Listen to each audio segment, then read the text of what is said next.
Parazimi në derbin e Ballkanit, Silvinho ish gënjur për rezultatin, por krenar për lojtarët e mi. Kombëtarët shqiptare e futbollit dhe Serbia barazuan 0-0 në arenën kombëtare në Tiranës. Sfidë kjo e vlefshme për grupin K kualifikues të Kupës së Botës 2026.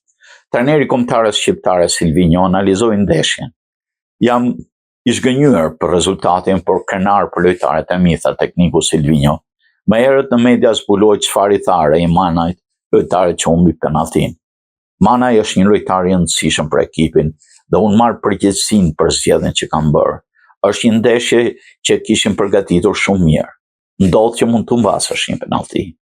Broja nuk është mësuar të bëjë 90 minuta sepse ka shumë kohë që nuk luan ndeshje të plota.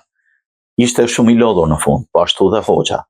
Broja bëri një punë të mirë në pjesën e parë. Broja kërkon hapësirë për të treguar vlerat e tij.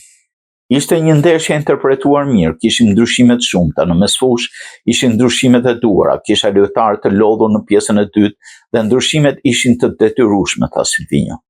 Kjo ishte ndeshja e tretë për kombëtarën në grupin K me Kuqezin, pas humbjes me Anglinë dhe fitores me Andorën, mbajnë vendin e dytë me 4 pikë.